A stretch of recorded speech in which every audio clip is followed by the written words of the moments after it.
Well, good morning, everyone, and thank you all so much for being here. I'm Pam Ford, Executive Director of New Day Employment Network, and this is our second Reentry Breakfast that we're having here, where we created a safe space for people to come and to be able to talk openly. And this is the month that, our second month is the month that, we wanted to have people share. The first month was so riveting with people actually just talking and, speaking their truths.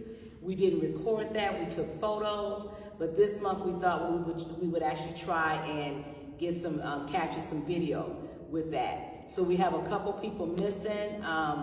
Jerron, which is normally here, he's out of town, so he won't be here today, but he's with us in spirit.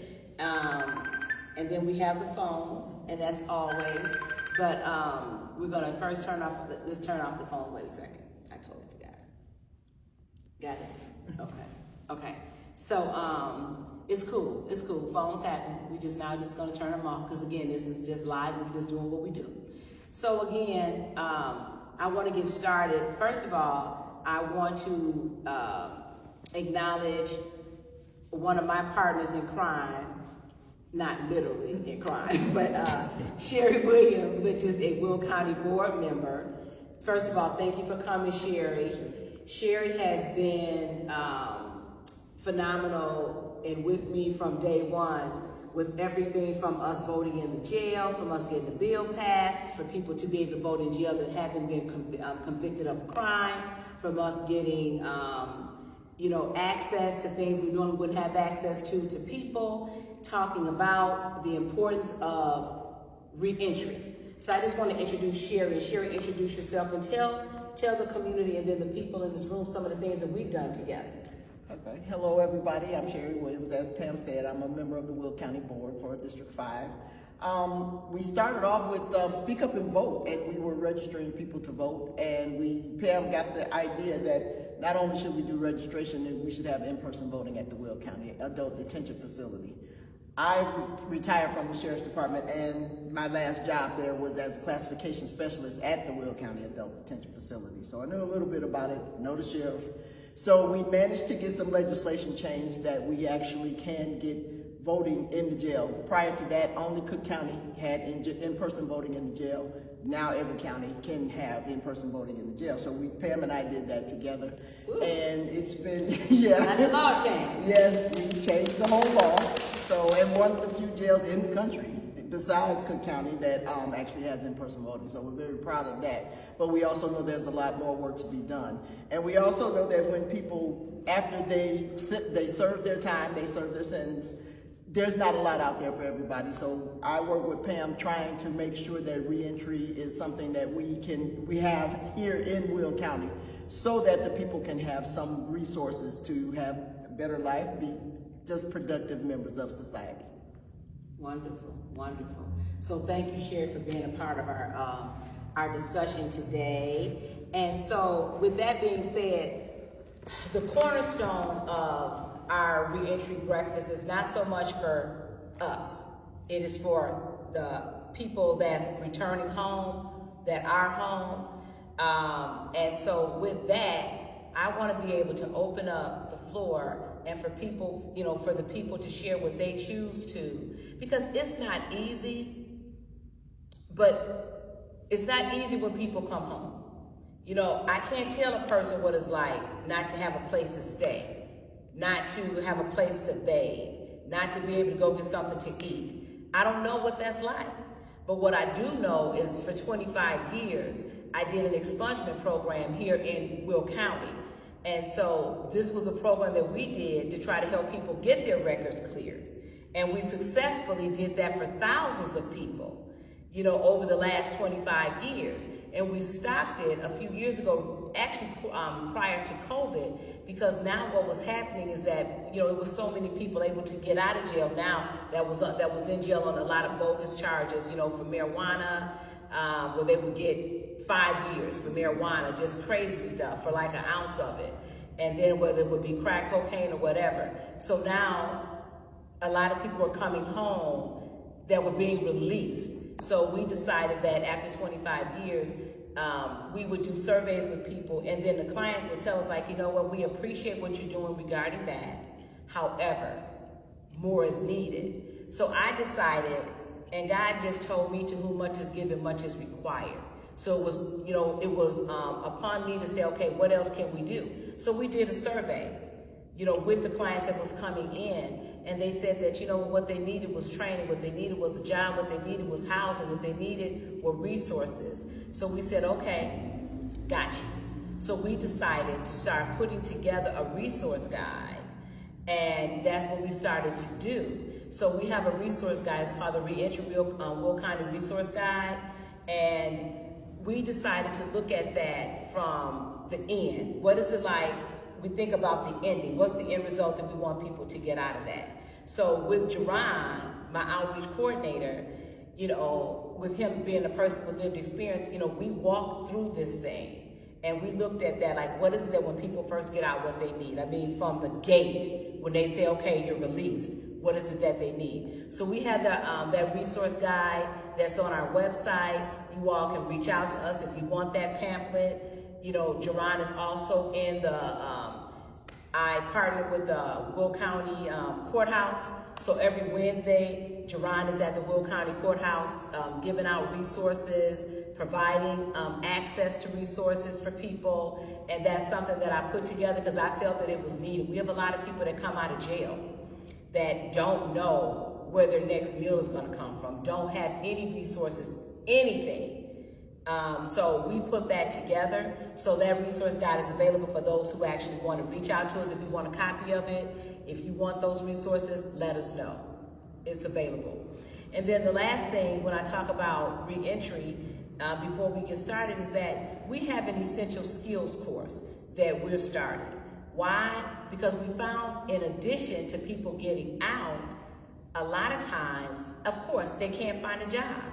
So we wanted people to have access to resources, to skills, so when they do get the opportunity to work, you know what? They can let the employer know, we finished this course. It's a soft skills course. It's going to teach them about communication. Is going to teach them about when they go to the job, what to expect, expectations. We have 4 modules, and it's a 4-week course. And at the end of this 4 weeks, guess what? You get a certificate.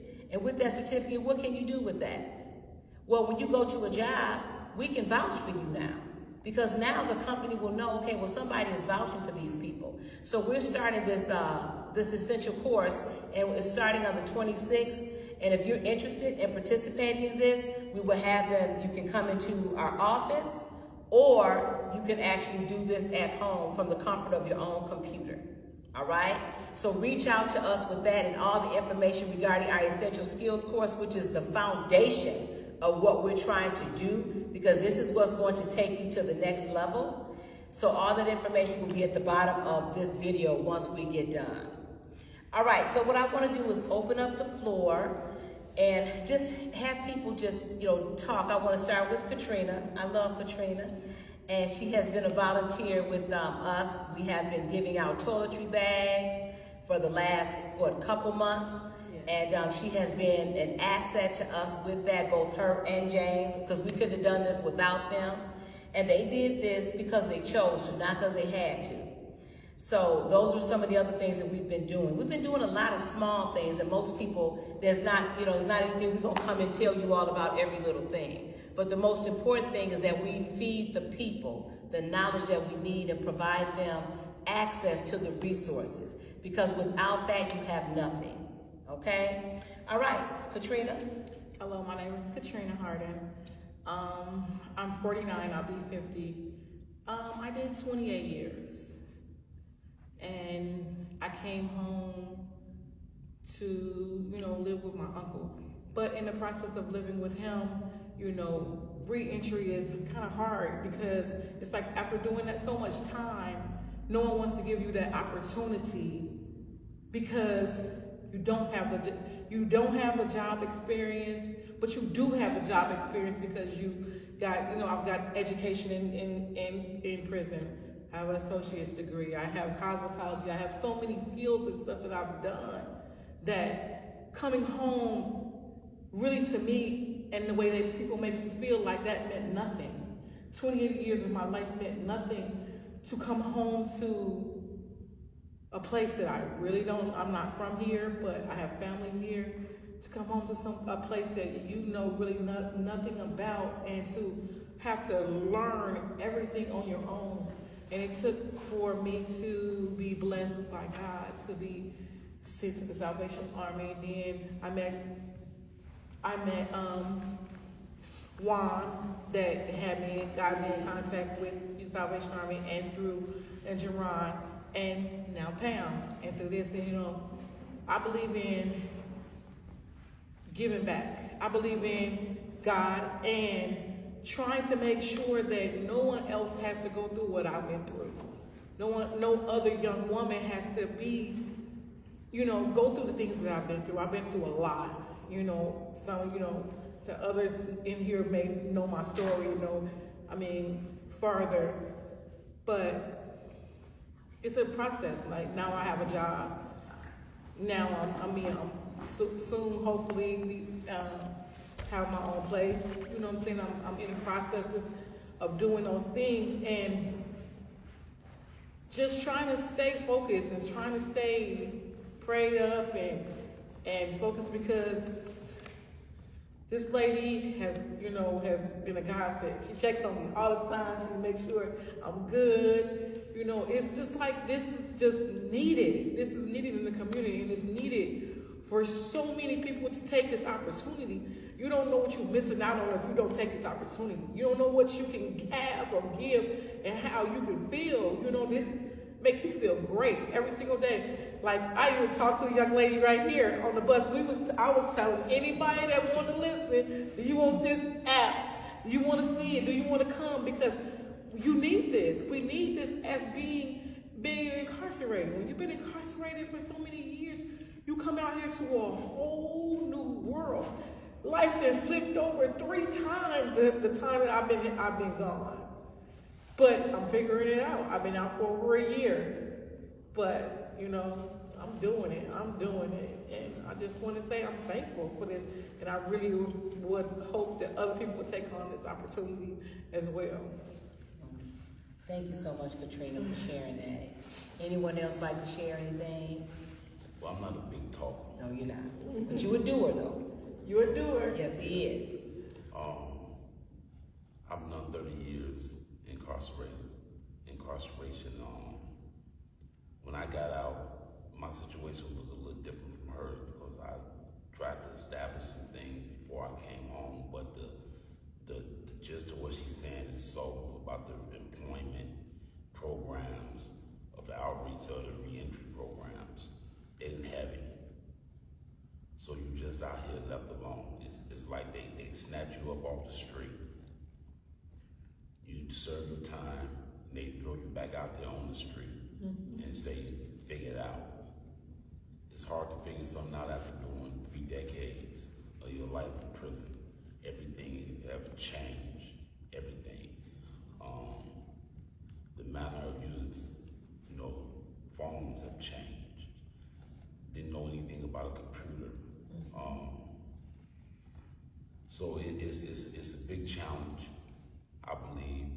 The work that Pam is doing is wonderful. You know, it's some people I know in Chicago who's doing some wonderful work too. The programs is needed. Without the programs, it's like a revolving door back into the penal system, because you're literally forced back out on the street. Before you went, you may have had some things out here on the streets, but when you return, you have nothing, absolutely nothing. No clothes, no food. You virtually, it's just dropped in the jungle and asked to figure it out. So the reentry program is real, it's needed, and it's helpful. Thank you so much. So I don't know, I think when we were looking at putting this together, when I was speaking with Jerron, telling what I wanted, we were looking at not only, it's just not the people that come out, it's the families that go through this together, because it's the withdrawals when people come out, it's the families. And so this is not only just for people with reentry, but if families want to come out and support their loved ones and talk about what they're experiencing with their loved ones being home, they're more than welcome to do that as well, because it is a tribe. It is a tribe. Now, people always ask me, well, you don't have reentry. No, I don't. I've never been to jail, but I was in jail in my mind with stuff. And so it was only by the grace of God years ago, some of the silly things that I did, they didn't have cameras back then. Come on, somebody. They didn't have cameras back then. Now they got cameras in everything, And so, but my goal is, because I serve a God of a second chance, my goal is to give other people second chances as well. And that's the beginning and that's the end. So the floor is just open for people to share. What do you think some of the things that we need to do while we're, as far as with reentry, to help people that may be just coming out? I know you all have been out for a short stint now, and so you sort of getting reacclimated, like back in the community, hopefully, but what are some of the other things that you all see that's not happening that really needs to happen? And disclaimer, nobody here is saying that anybody owes them anything. Right. Okay, nobody is saying that. What we're saying is, if we want, people are coming out, bottom line. So we want people to have a smoother transition coming out, so they don't reoffend and they don't end up back in jail or prison. Then the onus is on us to try to assist in any capacity that we can. Again, we don't owe anybody anything and they don't owe us anything. The goal is for them to be able to stand on their own 2 feet, but the opportunities have to be there, okay? So I don't believe in giving people handouts. I believe in giving a hand up. And so that means you have to be willing. If I'm giving it up, you have to be willing to take it and to do something with it. And that's what this program represents. You have to be able to get out here and make it happen for yourself. But the support is there. And it's not only just us. We partnered, with the blessing of Duran with other organizations, that's doing not our work, but similar work in other capacities. And so when there's a need, we're always calling on other people. So you're never alone. You're never alone with this. So I want people to know that. I don't want 20 people to call me after this is over trying to text me and say, okay, now what is that again? Because we're going to have the information at the bottom of the screen there for you. But see, you have to want it. Not giving it to you. You have to want this. And as we meet, I get people, calling me weekly, wanting to support this, asking how can they support this endeavor? What can they do? Because sometimes it's more than just money. It's other assets, it's other resources that's actually needed. But our ultimate goal is to be able to give people jobs. But before we get them jobs, there's other things other needs that need to be met prior to that. So I'm just sort of opening up the floor for anyone who want to share anything as far as what do you see that's actually needed, and then we'll close this out. Because our goal is not to, be on here all day. It's basically just to be able to open and share and see if there's someone out there from what's needed here. Someone may be able to say, okay, Pam, you know what, I got you. I got a connection for you for that. Or Duran, I got a connection for you for that. So the floor is just open. I mean, for me, I feel like what is needed is just more people that are willing to understand us. Like, we need understanding. We need people that are willing to look past the stigma of us been incarcerated. We need people that are willing to say, okay, just because you've been incarcerated, you are still human. You are still, we out here striving hard. Like, I mean, after 28 years, I'm hurting every day. I can barely walk some days, but I'm out here. I'm at everything I can possibly get. I'm working from, like, I just got off work from 10 to 6, then I go back to work from 2 to 10. because I mean, I just saying we need a lot. Like I said, not saying that because I know nobody owe me anything, but I'm out here trying to get it. I'm out here trying to get it. And you know that, Aaron. Yes, I do. I'm out here trying to get it. It's like, you know, I'll say because I don't really know too many people here like the other than family, but family can be your worst enemy sometimes. Not talking about my family because I love them and they love me, but I'm out here walking sometimes. You know that. I'm walking. I'm on the bus, so it's like the resources like are paying Ubers for rides and stuff when I got people that got cars. You know, they got cars and don't want to take you no place. So it's about, I just say, I can't. I mean, it's about just understanding, like I said, and people that's willing to look past the stigma of us being incarcerated or what we was incarcerated for or how long we was incarcerated. We need people to just like want to, I don't know, I can't. Support. The support. Yeah. And want to do it because, not because you're trying to, I get a tax break if I help these people. I get this because it's about something. Do it from the heart. Do it because it's something that God has put it on your heart, or it's something that you want to do just because you want to see people make it. You want to see people strive out here because it's some hard-working people out here that's not being able to get the chance. I had to literally walk up and down Jefferson streets looking for a job. I went from all the way up and down Jefferson Street looking for a job. Because nobody, they would hire me, but then when they say, because you've been incarcerated or I've been in prison, and the time I've been here, they didn't want to give me the job. They'll give me the job and then take it right back. Then I'm telling you, I got up one morning and I said, I'm going to give me a job today. I got 4 jobs that day, but how many times did I keep? None of them kept me because of my record. But like I was saying, we just need support, you know, and people to look past our records and give us the jobs that we need. Like, you know, we can't support ourselves and do what we do to be to be the people y'all want us to be without y'all giving back and y'all making sure that it's okay for us to be back into society. We're not.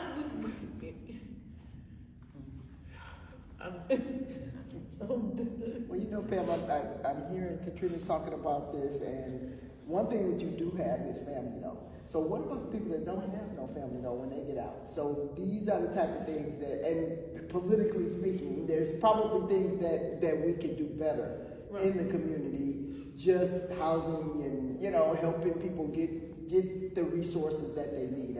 There probably could be a better. And even with, like I said, with the family still, it's like you're living with someone and literally they really don't want you there, but they don't want to put you out either. So that's another thing is like, you said that I'm not homeless because I got somewhere to stay. I got somewhere to stay because out of guilt. And you know, but at any given time, who's to say where can I live? But if I can't go to a shelter because there ain't that many shelters here. Yeah. This is what I'm saying. So that's one of the things too, because like I said, at any given time, the person that I live with can say, "It's your time.